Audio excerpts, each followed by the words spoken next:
Hello les potos. Alors aujourd'hui, c'est vrai que c'est une grosse période où je reçois pas mal de statues. Et j'ai reçu aujourd'hui même une nouvelle statue que ça faisait un petit moment que j'attendais. Alors, la statue, attention, la voici. Hop. Vous me direz, mais qu'est-ce que c'est? Alors on voit déjà que c'est de la marque Sideshow. Et concernant ses caractéristiques, il n'y a pas grand-chose à dire. Il n'y a absolument rien comme info sur le surcarton.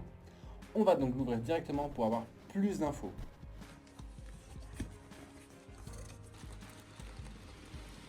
Et voilà, le surcarton est enlevé et donc voici la surprise. Bim. Alors, c'est Baby Groot de la saga de Gardien de la Galaxie, volume 2, puisque c'est vraiment le Baby Groot, on le voit bien ici.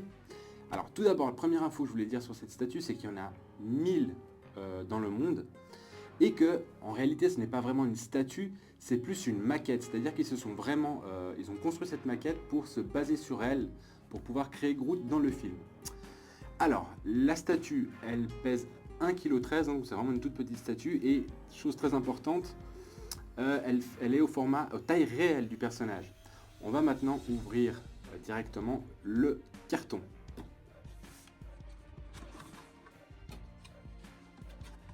Donc la première chose qui saute aux yeux quand on ouvre le carton, c'est ceci. Tac. Je vais vous l'ouvrir comme ça vous le verrez vachement mieux. Et c'est en fait un certificat d'authenticité qui est visible, enfin, assez joli, sans être non plus ouf. Il y a une espèce de seau qui gâche un petit peu le truc, c'est dommage. Et en dessous, il y a la signature, en tous les cas, du sculpteur, en tout cas des sculpteurs de la statue qu'on va voir, et la signature du directeur créatif de chez Sideshow. Donc voilà, je trouve que c'est sympa, mais ce petit côté là, ce petit truc, c'est un peu moche.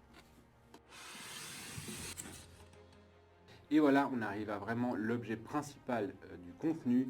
On commence donc par, bien évidemment, le socle. C'est un socle tout simple, il n'a rien d'extraordinaire. Un socle voilà, qui représente assez bien le côté galactique, le côté espace et tout. Et sachez qu'il contient un light-up, c'est-à-dire qu'il y a de la lumière. On verra ça tout de suite après, je vais vous le présenter. Derrière, on a quoi comme info? On a tout d'abord le titre évidemment de quel est tiré le personnage. Et ici en bas, là c'est remarqué, si vous regardez vraiment, c'est marqué avec du feutre, de l'indélébile, le numéro de la statue. Moi j'ai le 166 sur 1000. Voilà. Voilà donc le socle qu'on va poser. On va passer à la suite. Voilà donc le corps du personnage qu'on met là.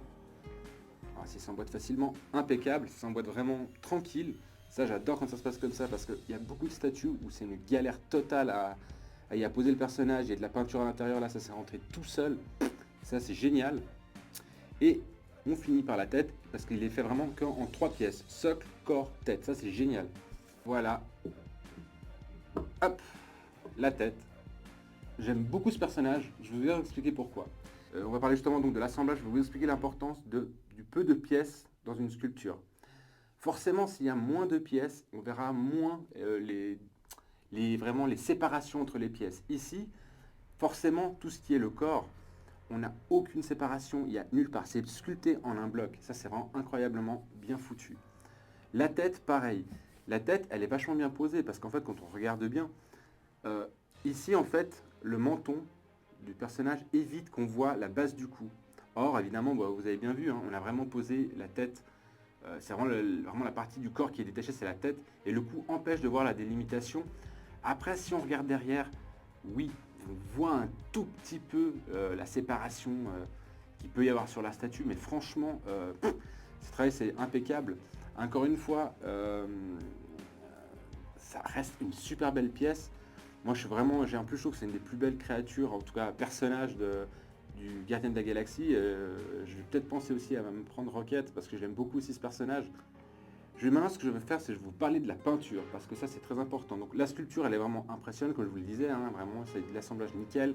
La sculpture, voilà, il y a toutes les nervures du bois qui sont sculptées. On a des nœuds, par exemple ici. Vous avez un nœud dans le bois. Vous avez vraiment, surtout sur les jambes et les bras, c'est la partie vraiment impressionnante, ce côté racine qui vient créer le personnage en bois, le torse fait en plaque de bois, en écorce. Il y a vraiment un travail de sculpture incroyable. Et ce qui est génial, c'est qu'ils ont même pensé à vernir l'œil, ce qui donne cet effet justement, ce qui donne le volume à l'œil, qui donne ce côté un peu vivant. Beaucoup de constructeurs de statues ne pensent pas forcément tout le temps. Eux, ils y ont pensé, c'est vraiment top. Encore autre chose sur la sculpture, voilà, ils ont pensé aussi. Ça, c'est peut-être la partie un petit peu moins sympa, je trouve. Ils ont mis comme des petites pousses. Par exemple, vous en avez ici, vous en avez ici sur la hanche, sur le bras, sur le sommet de la tête. Bon, vous ne l'aurez peut-être pas ici, au sommet de la tête, il y a des petites feuilles qui poussent. Et l'idée est bonne en soi. Cela dit, j'ai presque l'impression que c'est un petit peu des plantes d'aquarium en plastique. J'aurais trouvé un truc peut-être, ça aurait été peut-être plus sympa en tissu. Je sais pas, là c'est que du plastique, je trouve ça un peu dommage. Peut-être que le tissu aurait été un peu mieux sur l'effet. On passe maintenant vraiment à la peinture pour le coup. Et la peinture, pareil, il y a un travail vraiment incroyable de nuances. Peut-être un peu moins au sommet du crâne, c'est un peu trop vert, un peu vert clair comme ça, c'est bizarre, c'est un peu étrange. Mais par contre, au niveau en dessous, tout le reste du corps, il est super bien travaillé. Il y a vraiment un travail du brun avec vraiment l'intérieur ici, travaillé avec énormément de peinture noire pour bien marquer la profondeur des nervures et tout ça. C'est super sympa.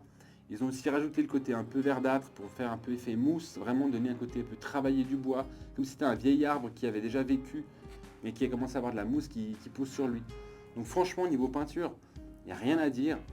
Je trouve que c'est vraiment une statue qui est vraiment parfaite. Elle n'a pas grand chose à faire. Il n'y a pas grand chose à dire. Ouais, c'est vraiment un des coups de cœur que j'ai eu là cette année, en 2019. Donc voilà. Ce que je vais faire maintenant, je vais juste partir et mettre vite les piles et on va regarder ensemble ce que ça donne avec le light up. J'ai donc mis maintenant les piles et voici le résultat. Alors, juste, je sais que c'est tactile, enfin, c'est semi-tactile, c'est vraiment ici, hein, à la base du socle. C'est tactile, vous appuyez et c'est bon. Donc du coup, est-ce que ça intéresse Light Up? Personnellement, je trouve qu'on pouvait s'en passer, il n'y en a pas vraiment besoin, c'est pas moche. Je dis pas que c'est moche, je dis pas que c'est... Ouais, je sais pas, c'est juste inutile, je trouve. En fait, ça sert pas à grand chose. Cela dit, si vous aimez bien éclairer un petit peu, à un moment donné, où vous voulez passer une soirée, puis en mettre plein la gueule à vos potes et tout, puis mettre un petit peu de lumière sur une étagère avec cette statue, vous pouvez le faire. Mais je trouve que elle peut s'en passer largement de ce light-up, il sert pas à grand chose. C'est juste un petit détail comme ça, voilà. Mais au moins, ça le mérite d'être là. Donc, au final, en conclusion, qu'est-ce que je pense de la statue? Comme je vous l'ai dit, je pense vous l'avoir assez bien vendue. Je suis assez content de cette statue, tant de son côté assemblage, hein, qui pour moi est vraiment la partie la plus importante de la statue. L'assemblage est excellent puisque c'est très peu de pièces, donc forcément on voit très peu les frontières.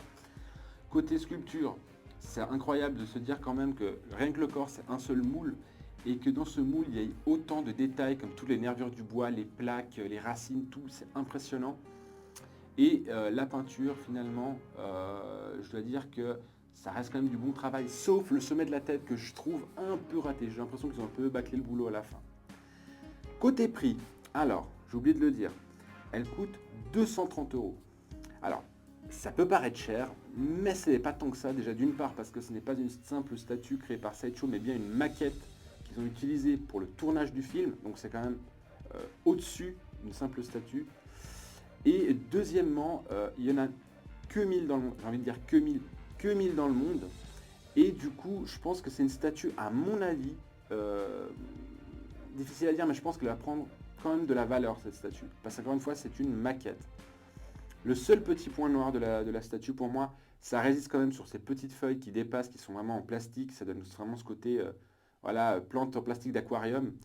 Et peut-être, si on regarde un petit peu le light-up, c'est pas vraiment un point négatif, mais c'est un petit peu un point inutile. Donc voilà, j'ai fait le tour de la statue. J'espère que vous avez aimé la vidéo. Si c'est le cas, vous savez déjà quoi faire. Vous vous abonnez à ma chaîne et vous n'oubliez pas d'activer la petite cloche de notification pour être au courant de mes prochaines vidéos. Vous pouvez aussi boiser le petit pouce bleu et partager la vidéo avec vos proches. Mais en attendant, prenez soin de vous et bye bye!